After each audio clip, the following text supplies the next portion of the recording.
Oh, hey, welcome back. Today is Tuesday, April 14th, 2020, which marks the day we come back from spring break, which also means we are now continuing online learning by way of distance education.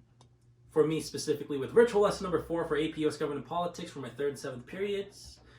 I am your host, Mr. Bogna, and today in this video I'll be providing you updates on everything related to AP so that you are on your way to passing AP US Government and Politics. So, let's get started with the video. But first, a couple of reminders. First reminder is please take the time to go to Google Classroom and mark this video as done, virtual lesson number 4, so that you are marked present for week 4 of online learning. Please do that right now. I'm waiting. Just kidding. Do it at some point during the video. I trust that you will all do it. It's very crucial that you do. Next point is, I may not have all the answers to your questions that you may be thinking about as you're watching this video. I'll try my best to address any questions that I feel may be running through your mind as I'm talking. So if I don't answer your question, feel free to give me an email at bognovg@mu.ccsd.net or attend our first virtual AP review session on Friday, April 17th at 12 p.m. It'll be worth your while to attend, and I'll tell you why in a moment. So that's my next reminder. The last reminder is make sure you hit that subscribe button and ring that bell. No, just kidding. Focus, Mr. Bono, focus. All right, let's focus. So again, please make sure that you mark this video as done. As you all know, this AP exam will be online and at home. So I'll be going through what you need to prepare for in order to succeed in any of the AP exams you're taking, not just for APGOV. So I posted all of these updates in detail on Google Classroom, Twitter, and Instagram. I'm going to be referring to them on my computer. You obviously can't see what's on my computer, so please make sure that you are taking a look at the posts that I have posted earlier today on Google Classroom, Twitter, and Instagram. So first things first, the AP exam schedule. The AP exam schedule has been revised, completely revised. So if you put anything in your calendar with any AP test date and times, go ahead and delete them. Take a look at this new schedule, and it's pretty cool because it's specific to Valley. It lists all the AP classes Valley offers and the teachers that teach them, and it provides you the local time in which you'll be taking the AP exam. One thing hasn't changed though, and that is AP US Government is number 1. Not only is the class number 1, but you're number 1, which also makes me number 1, right? And not only that, it's the first test. It's still the first test that will be released nationwide to every AP student. And for us, it'll be on Monday, May 11th at 1 p.m. Take a look at all those ones. May 11th, 1 p.m. You're number 1, I'm number 1. AP US Government's number 1. Alrighty. So take a look at that schedule, update your calendars, and see what date and times you have to free up your schedule around, depending on how many AP classes you have. So, for example, if you have Mr. Bentz on Wednesday, May 13th at 11 a.m., that's when you're taking his test for English Lit. And if you have AP Environmental Science, that'll be Monday, May 18th at 1 p.m. So just make sure you know when you're, let me rephrase that. Make sure you know when you're taking your AP exam and what date and what time it is. Next update, specifically with AP US Government and Politics, with the APGOV exam. Again, Monday, May 11th, 2020 at 1 p.m. is when you'll be taking your exam. You'll be taking it online at home. And this is what you need. You need a device with internet, you need a piece of paper, and you need a room like this one free from distractions. Okay? So again, an internet device, a piece of paper, and a room like this one with no distractions. Because you are only allocated about an hour to get everything done and submitted. So every minute that is wasted with distractions will play a crucial role, or will, be a detriment, I should say, to your experience with taking this test at home, because every minute counts. Alrighty. And so you actually have a couple of ways of submitting your AP exam, and I'll get to that in just a moment. How about what's going to be on the AP exam? What's going to be, what type of content will be on the AP exam? You might be asking yourselves. And that content will encompass everything relating to Unit 1, 2, and 3. Unit 1, Foundations of American Democracy. Unit 2, Interactions between the Branches of Government. Number 3, Civil Rights and Civil Liberties. All the questions on the exam will be related to one of those units. So everything is fair game. And I'm going to pause here for a second, go off on a tangent. Okay. You do have AP review packets, unit packets, 3 unit packets that you could be working on right now to prepare for the AP exam. And we all know that everything from 4th quarter is not counted as a grade.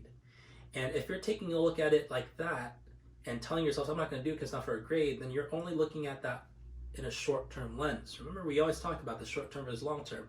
Even though it's not for a grade, just by you taking a look at it and doing it genuinely, not just copying and pasting and not just copying answers from a friend, if you genuinely do it, long-term, this will not only allow you to pass the AP exam, but it will save you thousands of dollars. Not only that, it will save you lots of hours of time by not having to take this class all over again when you go to college, because every single college requires Political Science 101 as a general ed requirement. So if you just take the time to do it now, you won't have to worry about it later. Work hard now, play later, as we've always discussed. So end of tangent, end of my being on my soapbox. Let's go back on track, talking about the content.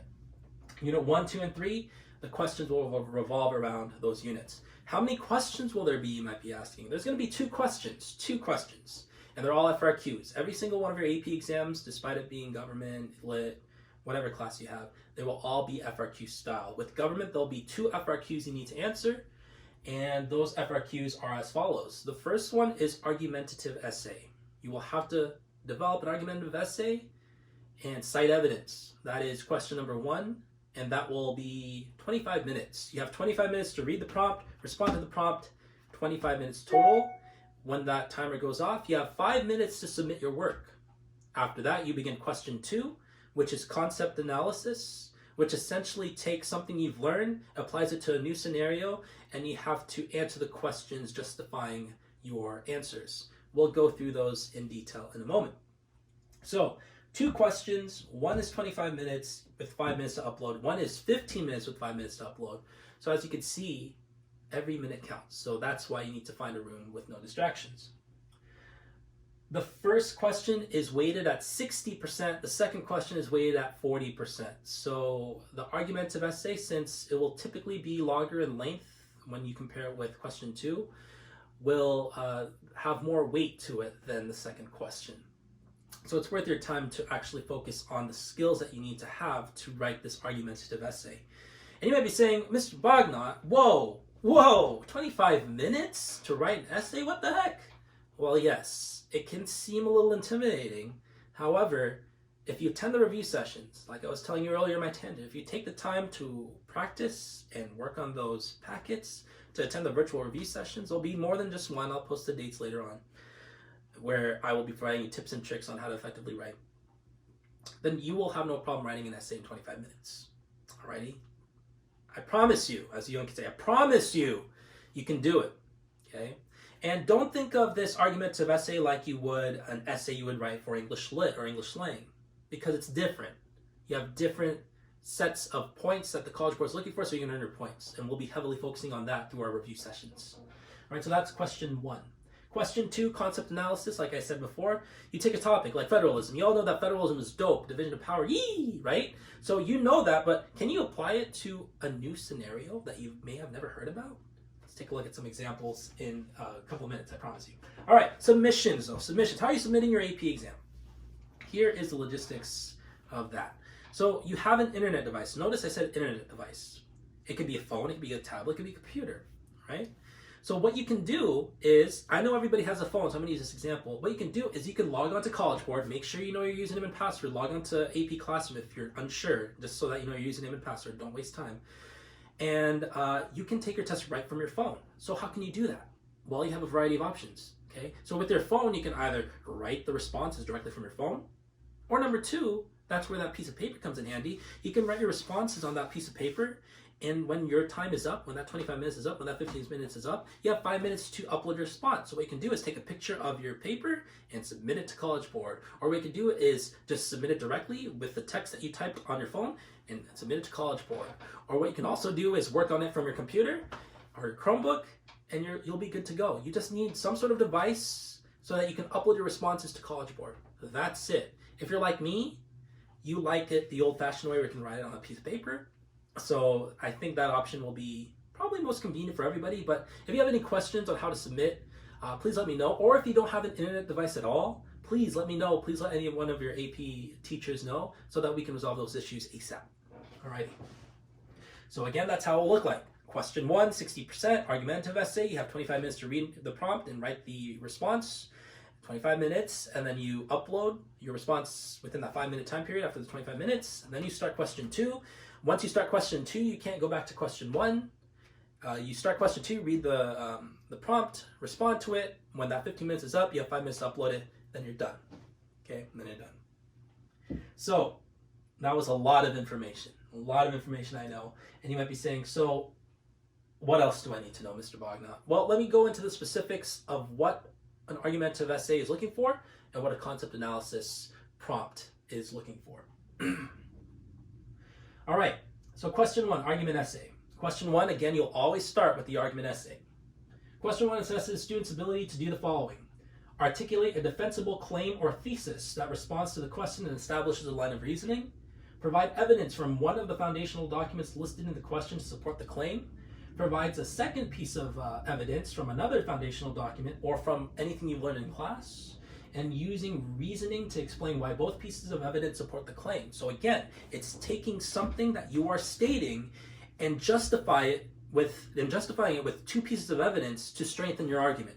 That is what this FRQ is all about. That is what the argument essay is all about, and that's why this is something that you can't just easily copy the question, paste it on Google, copy a response, paste it on. You can't do that. It requires thinking. It requires analytical thinking. Keep that in mind. All right. So argumentative essay, the most important takeaway here is you need a thesis. When you break down thesis, the SIS, the super important statement, you need to develop a thesis. It's like a 1-sentence summary of answering the question that you work off of when you're developing your claims and your following paragraphs. Okay. We'll take a look at some examples later on. Probably not in this video because we're going to focus on concept analysis so that we can transition our way to that level. But again, the number one takeaway for argumentative essays is that you need a thesis. Alrighty? You need a thesis. Question 2, concept application. Question 2 presents students with an authentic scenario and assesses students' ability to do the following. Explain the effects of a political institution, behavior, or process.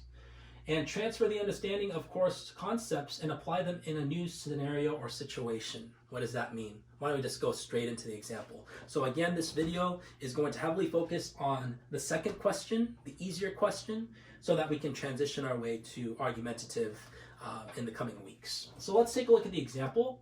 Okay, the example that I provided you deals with the First Amendment. And if you are on Google Classroom right now or Instagram or Twitter, follow along with the visual I provided you. Okay.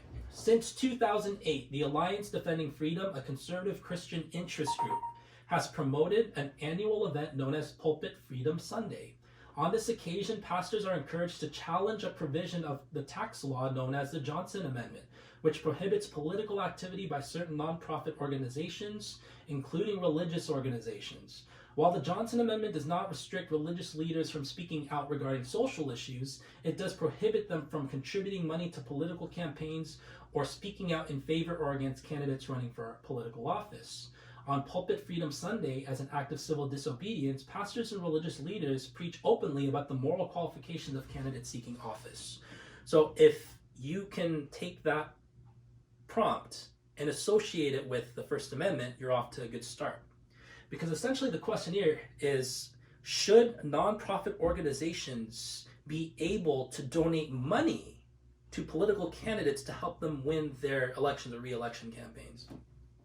Right? And that deals directly with the First Amendment, freedom of religion, assembly, petition, press, and speech, PRAPS. So after reading the scenario, please respond to A, B, and C. And always, there will always be 3 questions you will need to answer during the concept analysis question, which is question 2. So the first question, 1A, is describe an action Congress could take to address the concerns of interest group in the scenario. 1B, in the context of the scenario, explain how partisan divisions could prevent the actions described in Part A. And Part C, explain why the Alliance Defending Freedom might argue that their constitutional rights are threatened by the Johnson Amendment. Okay, so again, let's go back. Concept analysis requires you to explain the effects of a political institution, behavior, or process and transfer that understanding of what you've learned into a new scenario. We have never ever talked about the Johnson Amendment before, so it's okay to be intimidated. Why is it okay to be intimidated? all the information you need about the Johnson Amendment right there, right there. So let's take this piece by piece and answer it together. All right. So, A, describe an action Congress could take to address the concerns of the interest group in the scenario. Obviously, the interest group is a nonprofit organization, right? We know that. And they're just trying to support politicians that they support. They're just trying to, spread the word to their followers that this politician represents their values. But they're not allowed to do that because of the Johnson Amendment. So, A, describe an action Congress could take to address the concerns. Well, what does Congress do? What is the function of Congress? Congress creates laws.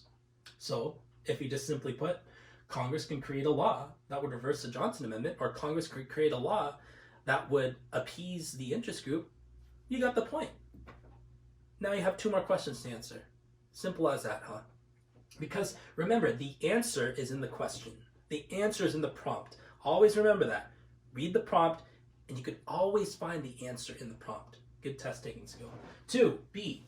In the context of the scenario, explain how partisan divisions could prevent the action described in Part A.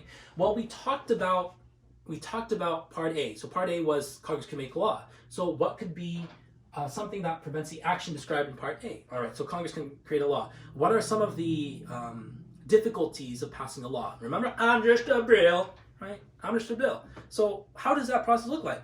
Take a look at 2020. You have a House that is dominated by the Democrats.